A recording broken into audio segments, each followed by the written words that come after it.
प्रभु का बहुत सारे आशीष बरकत दे। और आज एक खास डे है, आज मदर डे है और प्रभु उन्हें सारिया मॉम्स दुनिया में खुदा दी हज़ूरी विच पहुंचिया बहुत सारी आशीष बरकत दे और लंबी उम्र का दान दे खुदा। और इस तरीके नाल असी जिदा फादर्स डे या मदर्स डे हुंदा वा ते एक स्पेशलिटी जी अपने फादर्स अपने पेरेंट्स को असी दस सकते हैं। और परमेश्वर ने अपने बचनों विच भी सानू बड़े बढ़िया तरीके नाल समझाया खुदावंद ने, क्योंकि पिछले दिनों में हमने जैसे 7 गोल्डन वर्ड देखे और उसमें प्रभु ने भी मरते मरते अपनी माँ की चिंता की और हमें भी सिखाया कि हमने भी अपने जब छोटे होते थे हमारे माता पिता हमारी चिंता करते हैं, लेकिन जब हम बड़े हो जाते हैं तो हमारा भी फर्ज बनता है कि हमें भी अपने माता पिता के लिए थोड़ी जिम्मेदारी, थोड़ी उनकी जरूरतों का ख्याल रखते हुए थोड़ा टाइम उनको देना, और ये चीजें हमारे जीवन में होनी चाहिए। क्योंकि खुदा ने माँ एक ऐसा स्रोत बनाया है जो कहते हैं धूप में ठंडी छाओ। और जैसे जितने भी बच्चे हो अगर दुख परेशानी में जब माँ के पास भी जाते हैं तो अपनी दुख परेशानियों को भूल जाते हैं, क्योंकि खुदा ने माँ को ऐसा ही बनाया है। परमेश्वर के वचन में लिखा है कि जो बच्चे माँ बाप की आज्ञाकारी में रहते हैं वो ब्लेस्ड रहते हैं, लंबी उम्र का दान खुदा की ओर से उन्हें मिलता है। आइए हम सभी पहले अपनी आंखों को बंद करेंगे और जितने भी बच्चे इस समय बैठे हैं और जितनी भी माएँ बैठी हैं और सभी बच्चे अपनी अपनी माओं के लिए प्रार्थना करेंगे। और मैं भी सबके लिए प्रार्थना करूंगी कि खुदा सबको ही ब्लेस करे, बहुत सी आशीष बरके। और जितनी माएँ बैठी हैं वो भी अपने बच्चों के लिए प्रार्थना करें, क्योंकि प्रार्थना एक ऐसी आशीष है जो हम जितने मर्जी रुपए खर्च करके भी वो आशीष अपने पेरेंट्स को लेके नहीं दे सकते, जो आशीष हम प्रार्थना के द्वारा अपने माँ बाप को दे सकते हैं। इसलिए ये एक बहुत अच्छा जरिया है खुदा से कुछ अच्छा गिफ्ट लेके देने का अपने पेरेंट्स को। और आइए हम सभी आप सभी अपनी माँ के लिए प्रार्थना करेंगे, मैं भी आप सबके लिए प्रार्थना करूंगी। आइए। हालेलुया। पवित्र खुदा सेनाओं के यहोवा मैं आपको धन्यवाद देती हूँ प्रभु जी आज के दिन के लिए खुदा। हालेलुया प्रभु, जो मदर्स डे का दिन प्रभु आपने हम सब बच्चों को परमेश्वर हालेलुया प्रभु मुझे भी परमेश्वर दिखाया प्रभु, मैं आपको धन्यवाद देती हूँ प्रभु जी। हालेलुया जितने भी परमेश्वर मॉम्स यहाँ पर बैठी हुई है प्रभु सबके लिए प्रार्थना करती हूँ खुदा कि सबको परमेश्वर बड़ी आशीष बरकत दे खुदा बता। हालेलुया, क्योंकि प्रभु जी सबके जीवन में खुदा कहीं ना कहीं संघर्ष है प्रभु, और तूने प्रभु संघर्ष बड़ी जिंदगी से खुदा तूने इन सबको प्रभु जी बाहर निकाला प्रभु, तेरा धन्यवाद हो प्रभु। मैं प्रार्थना करती हूँ कि बहुत आशीष बरकत दे प्रभु और लंबी उम्र का दान दे खुदा बता। और उम्र के साथ प्रभु जो सहज और जो प्रभु जी इनमें गुण आने चाहिए प्रभु वो गुण तेरे नाम से इनके जीवन में आ जाए खुदा। और वो शिक्षा देने वाली हो प्रभु जी, सिखाने समझाने वाली हो प्रभु जी। हालेलुया प्रभु, तेरी दया कृपा इनके जीवनों में बनी रही है मामा पिता। हालेलुया प्रभु, तुमके समय प्रभु ढांढस बांधने वाली औरों को सिखाने समझाने वाली हो प्रभु जी। इनके साथ हो प्रभु जी, इनके जीवन की सारी दुख परेशानियों को दूर कर और प्रभु बीमारियों से इन्हें चंगा कर, अच्छी सेहत दे, तंदुरुस्ती कर जीवन दे। हालेलुया प्रभु, मैं उन सब माओं के लिए प्रार्थना करती हूँ खुदा जिन्हें माँ होने का रुतबा मिला है प्रभु, जहाँ जहाँ पर भी प्रभु जी वो सारी माएँ हैं प्रभु, सबके ऊपर प्रभु तेरी बड़ी दया कृपा वाला हाथ है प्रभु जी। हालेलुया प्रभु, बच्चों की ओर से प्रभु सबको खुदा खुशी मिले खुदा, और प्रभु ठंडी खुदा बता। हालेलुया, हवा के झोंके प्रभु उनको छुए परमेश्वर, और प्रभु तेरी ओर से शांति मिले खुदा सब माओं को प्रभु यीशु राजा। हालेलुया प्रभु, उनके जीवन की सारी दुख परेशानियों को दूर कर। हालेलुया प्रभु यीशु ब्लेस कर परमेश्वर, बहुत सी आशीष बरकत दे, लंबी उम्र का दान दे प्रभु, अच्छी सेहत दे खुदा बता। तेरी दया कृपा सबके ऊपर बनी रहे प्रभु यीशु। हालेलुया परमेश्वर, तेरा धन्यवाद करते हैं प्रभु यीशु राजा। दया कर कृपा कर, जितने भी बच्चे खुदा मौजूद है सब बच्चों को भी आशीष बरकत दे कि प्रभु तेरे वचन के लहजे से खुदा तेरे वचन के हिसाब से अपने माँ बाप की आज्ञाकारी में रहे परमेश्वर। परमेश्वर। हालेलुया प्रभु, क्योंकि जब तेरा वचन पूरा होता है तो प्रभु आशीष मिलती है खुदा, लंबी उम्र का दान मिलता है बच्चों को खुदा। तेरा धन्यवाद करती है प्रभु, इन बच्चों के माओ को प्रभु बहुत सी आशीष बरकत दे खुदा। हालेलुया प्रभु, जिनके पेरेंट्स परमेश्वर सुबह से दूर है उन सब के ऊपर प्रभु तेरी बड़ी दया कृपा हाथ हो प्रभु। तेरा धन्यवाद करती है प्रभु यीशु, प्यार कर कृपा। अगले समय को खुदावंद में आपके पवित्र सामर्थ्य हाथों में देती हुई प्रार्थना मांगती हूं यीशु मसीह के नाम, आमीन। प्रभु आप सबको बहुत सी आशीष बरकत दे। और हम वचन में से देखेंगे आज एफसीए की किताब, अफसियां पंजाबी अफसियां, हिंदी एफसीओ 6 अध्याय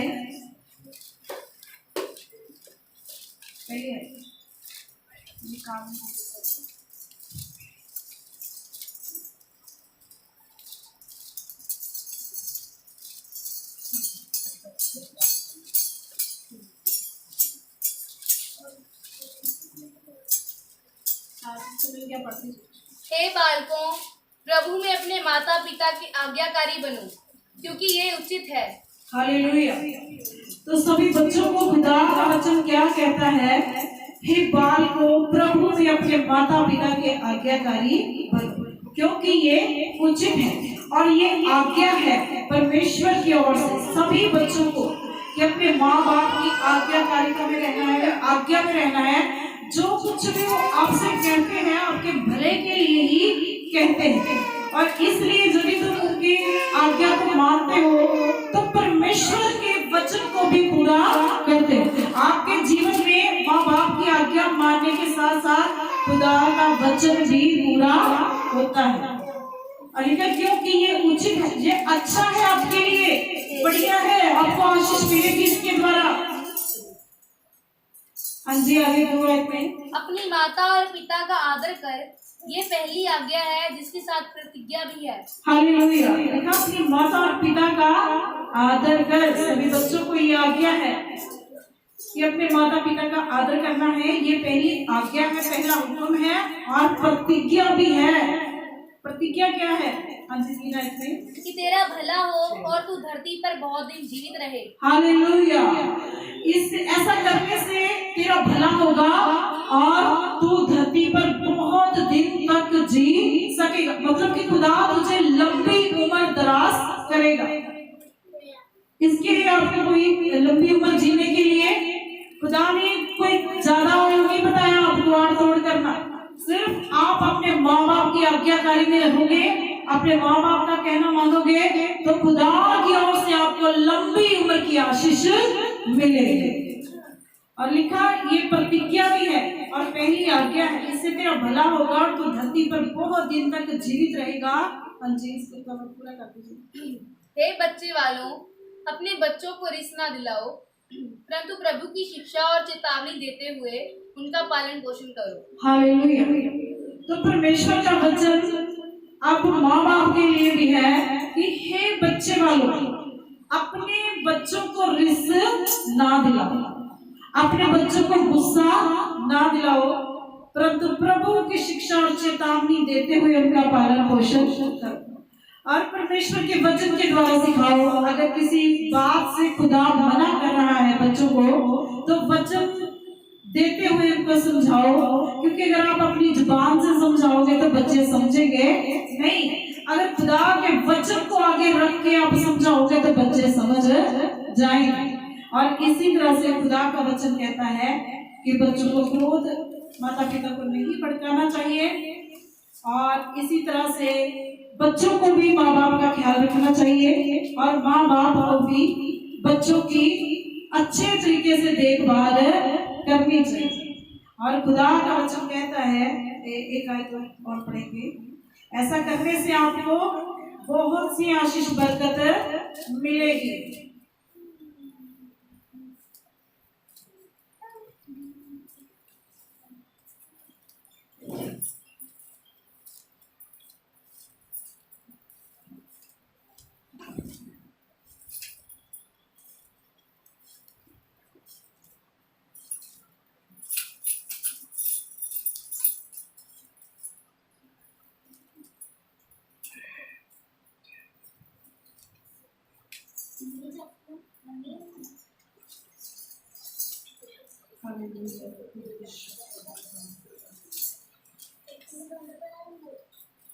और इसी तरह से सभी बच्चों ने अपने अपने माँ बाप की बात को माना। कभी भी माँ बाप आपको गलत बात करने के लिए नहीं बोलेंगे, क्योंकि वो आपका भला ही चाहते हैं, आपकी भलाई के लिए ही कहते हैं जो कुछ भी कहते हैं।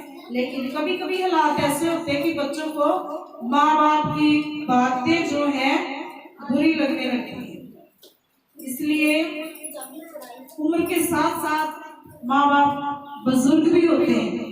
सारी उम्र उनमें वो बल वो शक्ति नहीं रहती कि वो सारी उम्र तक आपका ध्यान रख सकते। और ये आपका भी फर्ज बनता है कि जब माता पिता बुजुर्गी में आ जाते हैं तो आप भी उनका ख्याल रखो। अब माँ की ओर देखो तो माँ की जो ड्यूटी ऐसी है, अब देखो माँ को एक दिन में छुट्टी भी होती, खाना बनाना उसने डेली बच्चों के लिए, कोई आ जाए तो भी डबल काम हो गया। और ना कभी माँ जताती है कि मैं ये काम करती हूँ वो करती हूँ, क्योंकि उसको पता है उसका फर्ज है सुबह सुबह उठ के उसके लग जाना है। तो जब माँ अपना फर्ज निभा रही है तो बच्चों का भी फर्ज बनता है कि वो भी माँओं का ध्यान रखे, उनकी हेल्प करें। और जब देखें कि वो शरीर में थोड़ी ज्यादा उम्र हो चुकी है तो उनकी हेल्प करें और सहारा बन के साथ साथ चल। क्योंकि खुदा का वचन इन्हीं चीजों का हमें ध्यान रखने के लिए कहता है। जब हम बुद्धि से इन बातों का ध्यान रखते हैं तो खुदा की ओर से हमें आशीष मिलती, बरकत मिलती है। जब हमारे माँ बाप हमारे जीवन से प्रसन्न होते हैं तो प्रभु की ओर से हमें आशीष मिलती है, बरकत मिलती है। और इसके लिए हम पढ़ेंगे कुलुस्सियों की किताब 3 अध्याय।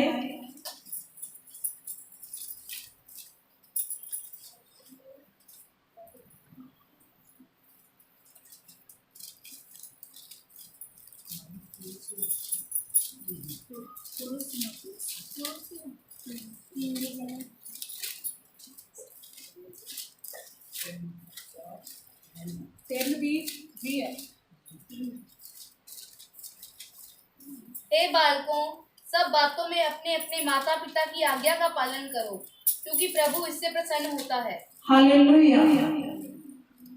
हाँ जी, एक बार वो पढ़ते से। हे बालकों, सब बातों में अपने अपने माता पिता की आज्ञा का पालन करो, क्योंकि प्रभु इससे प्रसन्न होता है। हालेलुया। परमेश्वर का वचन क्या कहता है कि हे बालकों, सब बातों में, एक दो बातों में नहीं कि थोड़ा बहुत चलो देख लिया, चलो हो गया, थोड़ा बहुत एक दो काम काज कर लिए तो बस ठीक है, बाकी का इधर का उधर ही पड़ा रहे।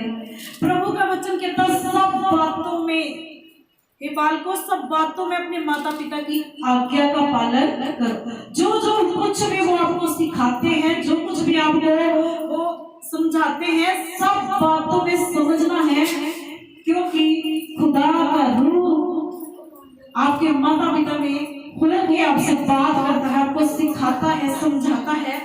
और इसी तरह से जब आप उस बात को मानते हो, जब आप अपने माता पिता की आज्ञा का पालन करते हो, तो लिखा क्योंकि प्रभु इससे प्रसन्न होता है। आपको खुदा को खुश करने के लिए कोई खास ऑफरिंग देने की जरूरत नहीं है, कोई गिफ्ट देने की जरूरत नहीं है। परमेश्वर को खुश करना है तो सिर्फ अपने माँ बाप को खुश कर दो तो खुदा ऑलरेडी खुश हो जाएगा। खुदा का वचन कह रहा, मैं नहीं बोल रही, परमेश्वर का वचन कहता है कि बाल को सब बातों में माता पिता की आज्ञा का पालन करो, क्योंकि प्रभु इससे प्रसन्न होता है। खुदा इसी बात से प्रसन्न होता है, खुश होता है खुदा का जब कोई बच्चा अपने माँ बाप की आज्ञाकारिता में होता है, क्योंकि परमेश्वर उन बच्चों के जीवनों को देखते हैं जो बच्चे अपने माँ बाप की आज्ञाकारिता में है। तो खुदा ने जैसे दाऊद ने देखा कि दाऊद में गुण था कि वो अपनी भेड़ों की रक्षा करता था, तो परमेश्वर ने उसको दूसरी भेड़ें भी दी, जिंदा मनुष्य का जवाहा बना दिया परमेश्वर ने। वही तो वही खुदा हमारे जीवन में गुण देखता है। जिन बच्चों के जीवनों में माँ बाप की आज्ञाकारिता का गुण है, वो माँ बाप की आज्ञा को मानते हैं, उनकी आज्ञाकारिता में रहते हैं, जो कुछ भी माँ बाप बोलते हैं वो पूरा करते हैं। तो खुदा उन बच्चों को अपने कामों के लिए भी चुनते हैं। परमेश्वर उन बच्चों के ऊपर अपने आप को प्रकट करते हैं, उनसे प्रसन्न होते हैं, उनसे बात करते हैं अपने कामों के लिए। खुदा उन बच्चों को चुन लेता है। जैसे परमेश्वर ने दाऊद को चुना, ऐसे ही खुदा उन सभी बच्चों के जीवन से बहुत प्रसन्न होते हैं जो अपने माँ बाप की आज्ञाकारिता में रहते हैं। नीति वचन में लिखा, जब तेरी माँ बुढ़िया हो जाए, जब बूढ़ी हो जाए, तो ये मत सोच कि बुढ़िया बोलती रहती है, पता नहीं क्या कुछ जहर खाती रहती है, ऐसे मत बोल, तू कब भी उसकी आज्ञाकारिता में रहे। मैं देख रहा हूँ, वचन में लिखा साफ क्लियर। ये नहीं सोचना कि माँ बाप बूढ़े हो गए तो बस उनकी आज्ञाकारिता खत्म, उनकी इज्जत खत्म, नहीं, उनके ऊपर श्राप आता है जो लोग ऐसे सोचते हैं। क्योंकि माँ बाप को परमेश्वर ने आशीष के लिए ही बनाया है, और पहले वो अपने बच्चों को ब्लेस करते हैं, आशीष देते हैं, और फिर हमारा फर्ज बनता है कि हम भी अपने माँ बाप का ध्यान रखें अच्छे तरीके से। जितना बनता है उतना तो हम कर ही सकते हैं, ठीक है। और इसी तरह से प्रभु आज के दिन सारी माओं को बहुत सी आशीष बरकत दे, उनके साथ हो, उनके बच्चों को भी परमेश्वर ब्लेस करे। और आइए हम आज के वचन के बारे में देखेंगे।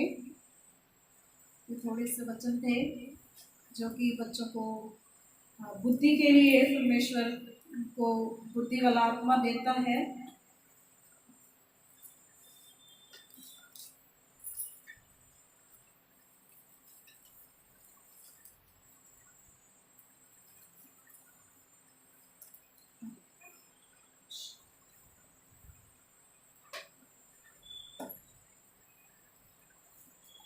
लूका की इंजील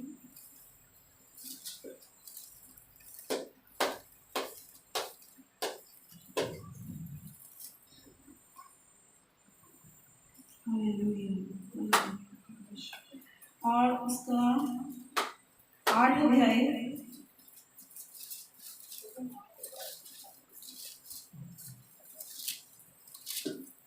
और उसकी 4 अध्याय।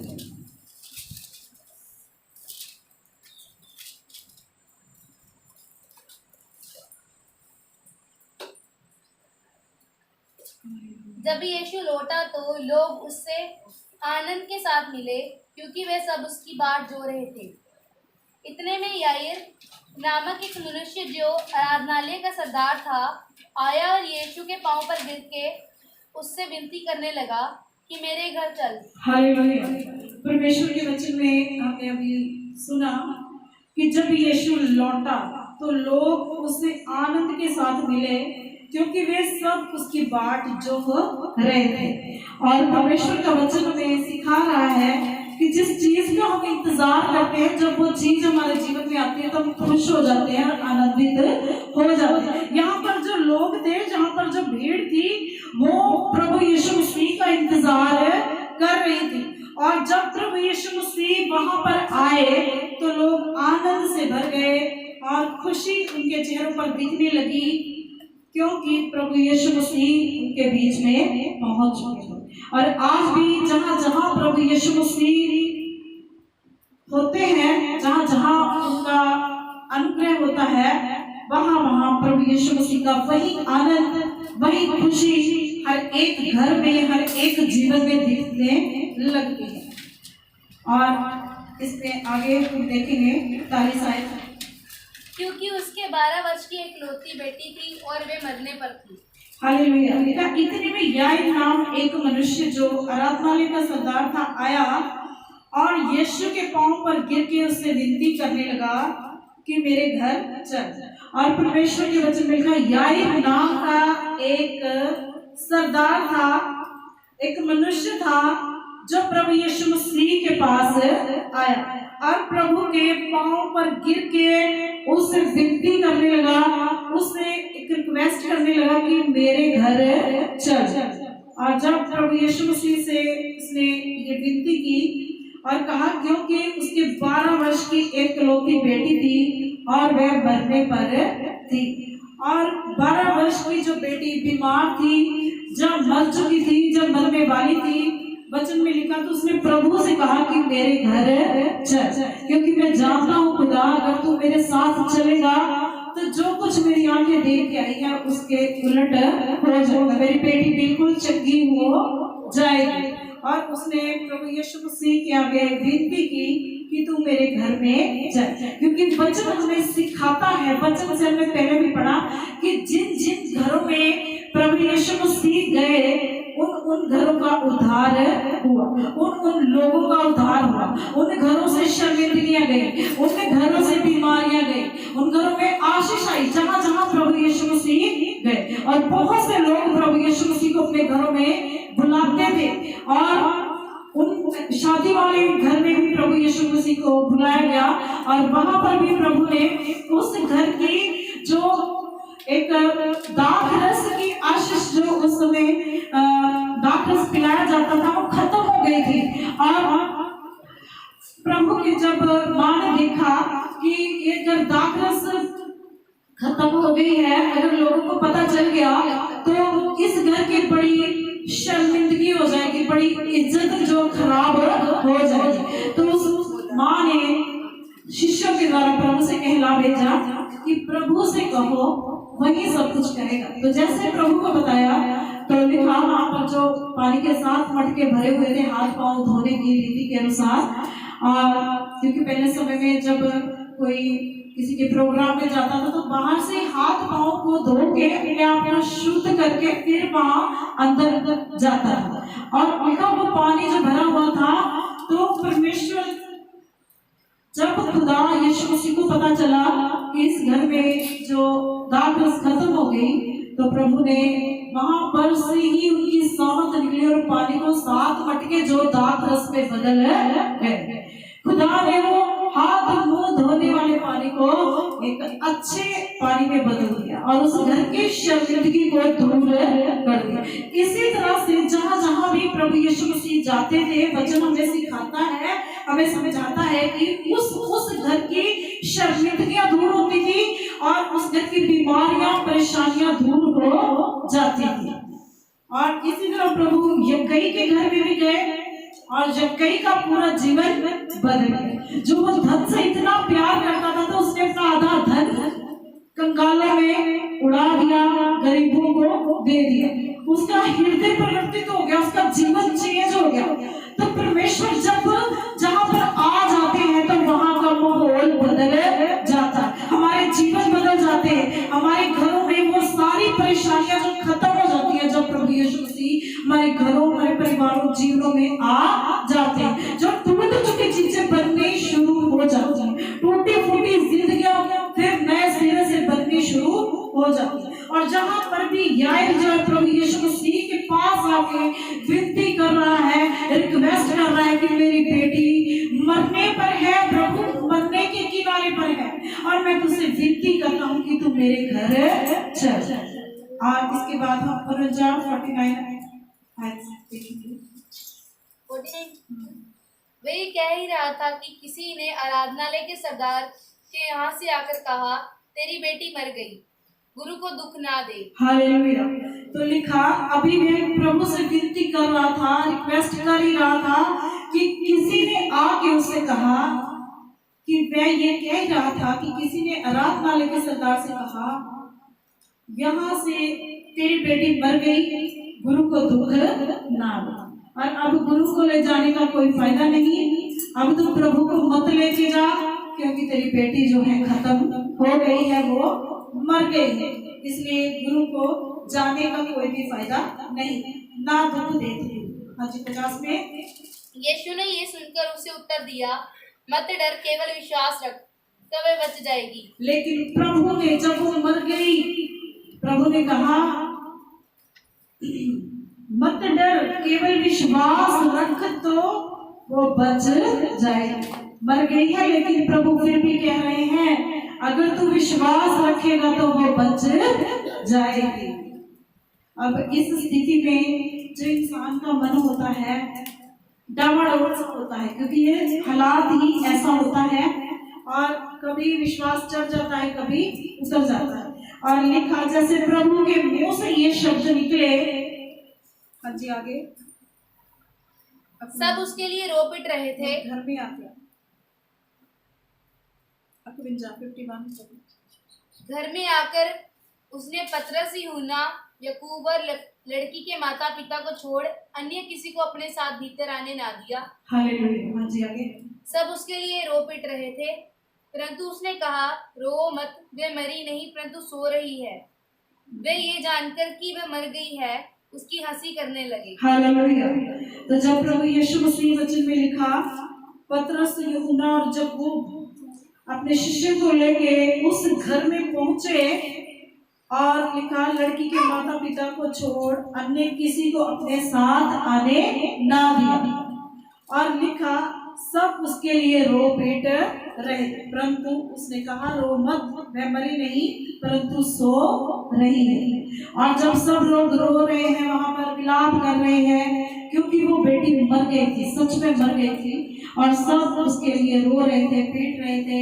और उस घर में एक स्यापा जैसे होता है, ऐसा माहौल था।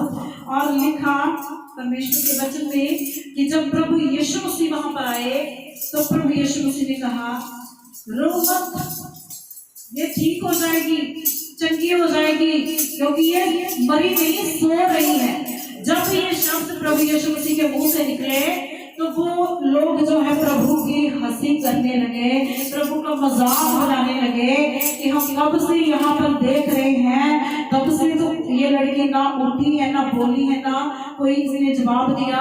तो अब ये गुरु आके जो कह रहा है कि ये मरी नहीं, सो रही। और वो लोग उसकी हंसी करने लगे, मजाक बनाने लगे। इसीलिए परमेश्वर के वचन में लिखा, प्रभु ने इन हंसी मजाक बनाने वाले लोगों में से किसी को, रोने वाले लोगों में से किसी को भी अपने साथ अंदर आने नहीं दिया, क्योंकि ये बंसुरी बजाने वाले लोग थे, बातें बनाने वाले लोग थे। और परमेश्वर ने इन सब लोगों में से किसी को भी, उसके माता पिता को छोड़ और किसी को भी अंदर आने ना दिया। सब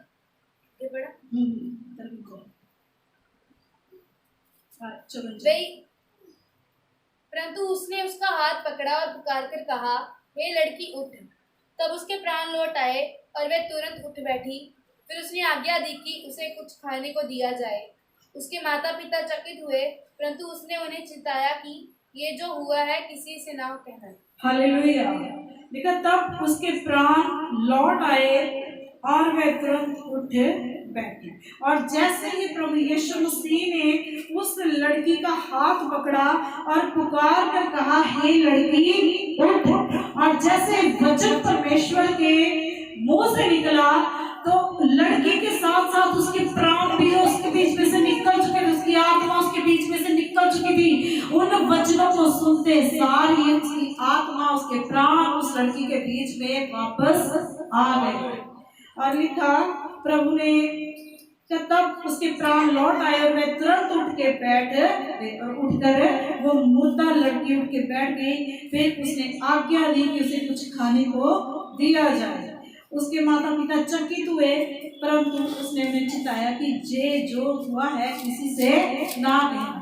और प्रभु यीशु मसीह ने उस घर में जाके एक मुर्दा लड़की को जिंदा कर दिया, और परमेश्वर ने कहा कि ये जो हुआ है किसी से ना कहना। और लिखा है, उसके माता पिता बहुत चकित हुए, क्योंकि उसके माता पिता जान चुके थे कि ये हमारी बेटी मर चुकी थी, लेकिन गुरु के आने से, प्रभु यीशु मसीह के आने से इसे जीवन दान मिला है। और इसी तरह से परमेश्वर का वचन हमें सिखाता है कि हमारे प्रभु यीशु मसीह के लिए कुछ भी मुश्किल नहीं है। वो खुदा मुर्दा लोगों को जिंदा करने की सामर्थ्य रखता है। उस परमेश्वर के आने से मुर्दा चीजों में भी जान आ जाती है। 4 दिनों के मुर्दा लाजर को प्रभु ने जिंदा किया। और हमने भी पिछले दिनों में पढ़ा कि एक विधवा औरत का जो बेटा था, जिसको सीढ़ी पर ले जा रहे थे, तो उसको प्रभु ने पकड़ के छू के चंगा कर दिया। और उस माँ को बोलने की भी जरूरत नहीं पड़ी कि खुदा तू मेरे बेटे को चंगा कर दे।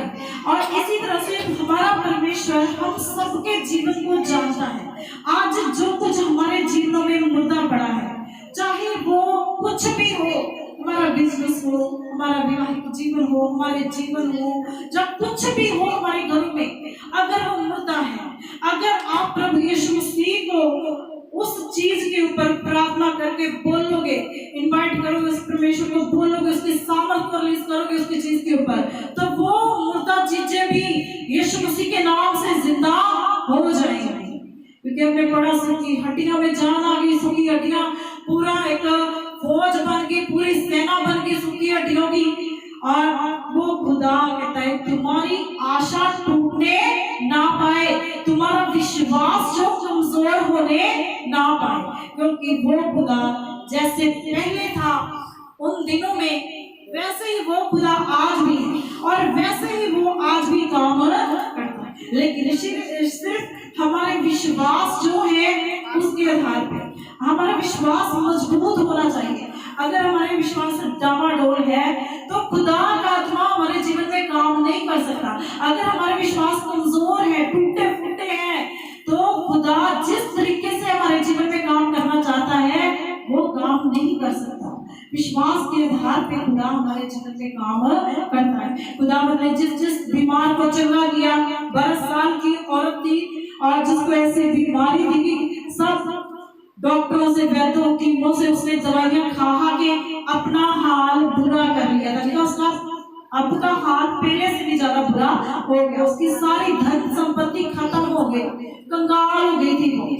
लेकिन जब प्रभु यीशु मसीह के बारे में सुना, सिर्फ अपने मन में एक विचार लिया, एक विश्वास पैदा कर लिया कि जब भी प्रभु मिलेंगे, जहां भी देखूंगी सिर्फ उनके आंचल को ही छूऊंगी तो मैं चंगी हो जाऊंगी। उसने अपने मन में पूरा ये विचार जो फिट करके रख लिया था। और जैसे ही उस औरत ने, 12 साल की बीमार औरत ने प्रभु को दूर से देखा, भीड़ के बीच में जा रही है और भीड़ के बीच में जाके पीछे से जैसे ही प्रभु के आंचल को छुआ, तुरंत उसने महसूस कर लिया कि मैं चंगी हूँ, क्योंकि प्रभु के बीच में से भी सामर्थ निकली थी।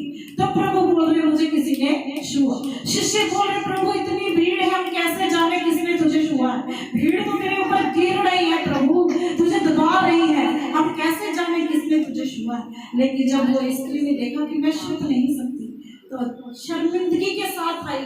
वो छुप क्यों रही थी? क्योंकि उसकी बीमारी ऐसी थी कि वो किसी को बता नहीं सकती थी। तो आई खुदा से कहा प्रभु मुझे एक शर्मिंदगी वाला दुष्ट आत्मा चुपड़ा हुआ था, मुझे एक शर्मिंदगी वाली बीमारी लगी थी जो मैं किसी को बता नहीं सकती थी खुदा। लेकिन जब से मैंने अपने पवित्र आंचल को छुआ, तब से मैंने महसूस कर लिया कि मैं चंगी। तो प्रभु ने कहा तेरे विश्वास में तुझे चंगा किया। प्रभु ने नहीं कहा कि मैंने तुझे चंगा किया और जब मेरे सामर्थ्य ने चंगा किया, खुदा ने कहा तेरे विश्वास में तुझे चंगा। और आज हमारा विश्वास भी, क्योंकि विश्वास हमारा वचन को सुन के बढ़ता है, जितना हम वचन सुनते हैं उतना ही हमारा विश्वास हमारे जीवन में बढ़ता जाता है। और इसलिए हमने अपना विश्वास ऐसा रखना है। खुदा के लिए हम सब जानते हैं कुछ भी मुश्किल नहीं है, हमारे लिए काम मुश्किल है, लेकिन उस परमेश्वर के लिए कुछ भी मुश्किल नहीं है, वो सब कुछ कर सकता है। और इसलिए बहुत से बहन भाई हैं जिनके जीवन में प्रार्थना की जो वेदी है वो टूटी हुई है। आप प्रार्थना करना शुरू करो और अपने अपने उन परेशानियों के ऊपर, अपनी दुख बीमारियों के ऊपर परमेश्वर की सामर्थ को पुकारे, उसका वचन बोले, तो आपके जीवन में वो सारी समस्या परेशानियां खत्म हो जाएंगी। क्योंकि कोई भी समस्या परेशानी हमारे जीवन में खुदा बैठने के लिए नहीं भेजता। बैठी वो तब रहती जब हम थक जाते हैं, जब हम हार जाते हैं, तब वो लंबे समय तक बैठी रहती है। इसलिए हमें थकना नहीं है, हारना नहीं है। खुदा से कुछ भी मुश्किल नहीं है। हमारी नजरों में हमारी दुख परेशानी, हमारा मसला बहुत बड़ा है, लेकिन खुदा को पूछो, पता नहीं कितने बड़े बड़े मसले उसने हल किए, ये तो कुछ भी नहीं है। और इसलिए कभी भी अपने विश्वास में कमजोर नहीं पड़ना, अपने विश्वास को बढ़ा के रखना है। प्रभु आपके प्रॉब्लम, आपकी दुख परेशानी को तो हल करेगा, इसके साथ आपको ब्लेस भी करेगा, आपको आशीष भी देगा वो खुदा, क्योंकि वो कभी किसी का रखता नहीं है। अगर हमने अपनी दुख परेशानियों के लिए आंसू बहाए हैं, हम रोए हैं खुदा के आगे, तो उसकी भी बरकत आपको मिलेगी, उसका भी फल आपको मिलेगा, क्योंकि वो खुदा किसी का रखता नहीं है। जो आंसुओं के साथ रोते हैं वो खुशी के चिकारों के साथ काटेंगे। प्रभु आप सबको बहुत सी आशीष बरकत दे। आइए हम सभी अपनी आंखों को बंद करेंगे, अपने सर को झुकाएंगे और आज के वचन के लिए मैं प्रार्थना करूंगी। हालेलुया। मेरे पवित्र खुदा सेनाओं के यहोवा, मैं आपको धन्यवाद देती हूँ प्रभु यीशु राजा, आज के वचनों के लिए प्रभु, जो आज के वचन प्रभु आपने मुझे दिए प्रभु। मैंने तेरे बच्चों के जीवन में खुदा ये आशीष के वचन खुदा, विश्वास के वचन, बरकत के वचन प्रभु इनके जीवनों में बोए हैं खुदा। इनके जीवनों में प्रभु तेरे वचन खुदा 7 गुना 100 गुना फलदार हो प्रभु। दुष्ट शैतान प्रभु किसी के जीवन में खुदा तेरे वचन को चुरा ना सके खुदा। किसी के प्रभु जमीनों को खुदा झाड़ी वाली जमीन ना बना सके खुदा। तू इनकी जमीनों को ब्लेस कर प्रभु, अच्छी जमीन बना खुदा कि जो तेरा वचन गया है अच्छा फल लेके आए परमेश्वर। तेरा धन्यवाद करती हूँ कि सारी जीवन की दुख परेशानियों को दूर कर खुदा। तो इनके जीवनों को ब्लेस कर, इनके बिजनेसों को ब्लेस कर, इनकी मैरिड लाइफ को ब्लेस कर खुदा। हालेलुया। घर परिवारों को ब्लेस कर परमेश्वर। सारी दुख परेशानियों को प्रभु अपने वचन के द्वारा इनके जीवन में से खत्म कर खुदा। हालेलुया। प्रभु तू दया कर, कृपा कर प्रभु जी। जितने लोग परमेश्वर इस तेरे वचन को सुने खुदा, जितनी बार सुने उतनी बार आशीष बरकत पाए। तो उनके विश्वास को बढ़ा, उनके जीवन में कार्य कर खुदा। तेरा धन्यवाद करती हूँ प्रभु यीशु। हालेलुया प्रभु यीशु। तेरे बच्चे प्रभु अपने पूरे हफ्ते की आशीष बरकत को लेके जाए, तेरी हजूरी उनके जीवन में कर। तेरा धन्यवाद करती हूँ, मैं समय को तेरे पवित्र सामर्थ्य हाथों में देती प्रार्थना यीशु मसीह के नाम। आमीन।